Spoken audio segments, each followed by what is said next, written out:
So I know leading a ministry is not something that you originally planned on doing or something you started doing. So was there a defining moment when you started getting into ministry that you're like, there's no going back?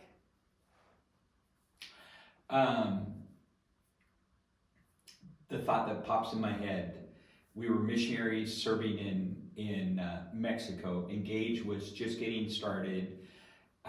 I had flown into Dallas, and I got there, and my driver's license had expired, and so I'm sitting in Dallas, not being able to rent a car, and I'm just shaking my fist at God, going, "Man, if you don't want me to do this stuff, I'll just go back to being a truck driver," which is what I'd always thought about doing.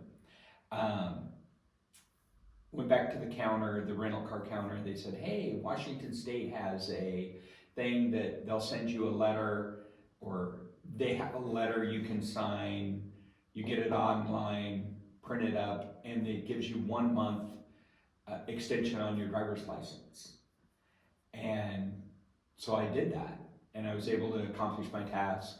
Flew home, or no, I flew to Arizona, where my parents lived, and got my driver's license renewed with an Arizona license.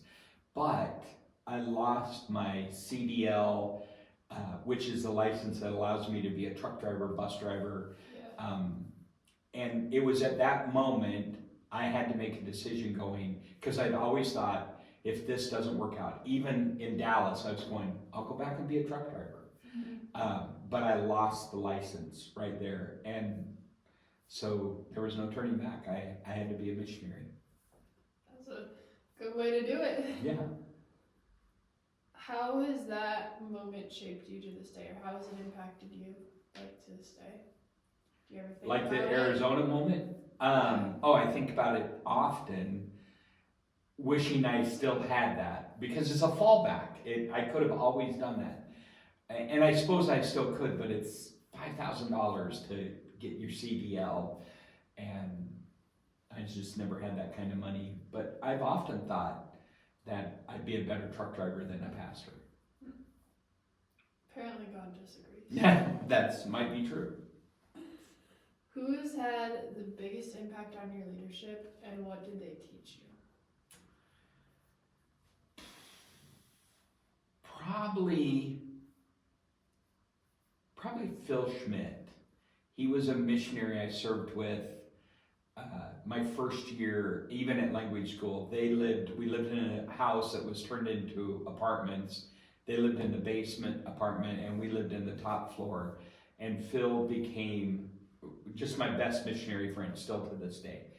And he's just a brilliant man. He directed and ran what is called Child Hope now. It used to be called Latin American Child Care when I first got to know Phil.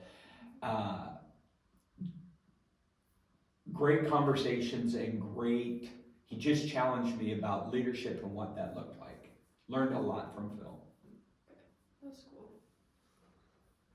What are the biggest challenges you have faced in ministry?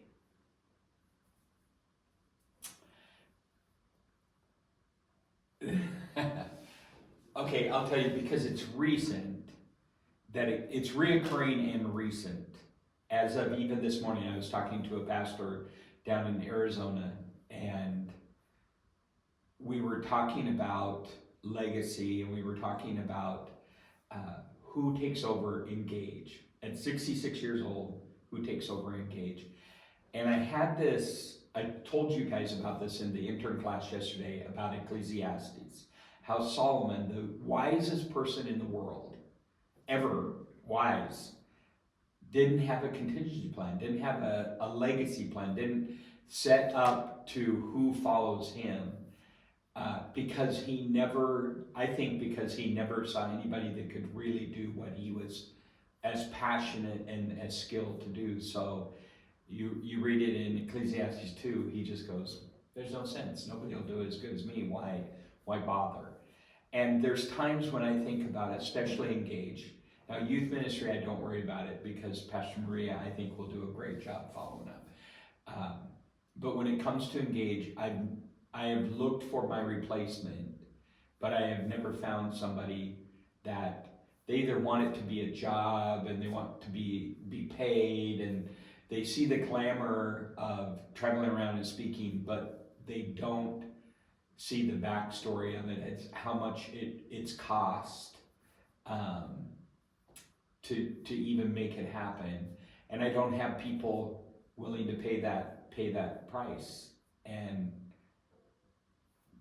that would be one thing that I look at and I just go, I don't know, wish that was different. Yeah. So what are you looking for in that person? Like, what is that price that you're looking for?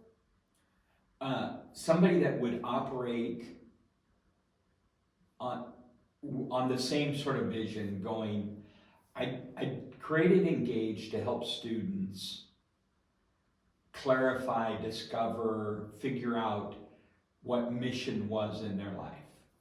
Now, you've heard me say this a bazillion times. I think everybody should graduate from high school and God gets the first year or two of their adult life.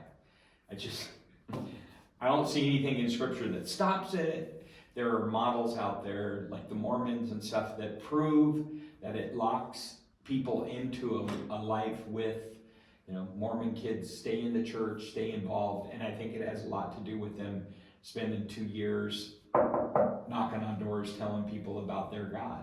Yeah. And I just wonder what that would look like if our kids did that, or what the kingdom would look like if we just en masse empowered these students to go. I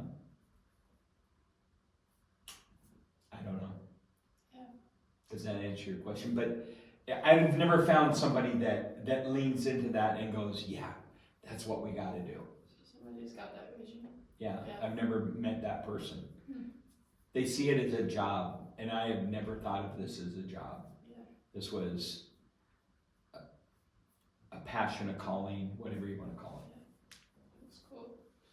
So what has been the most rewarding thing? Oh, that's easy. It's people like you, and it's people that I've got to see for 27 years. I must be getting dusty because my eyes get watery. I think about the missionaries, Rachel in Honduras, or Brian and Raquel in Colombia, John Taylor in Indonesia.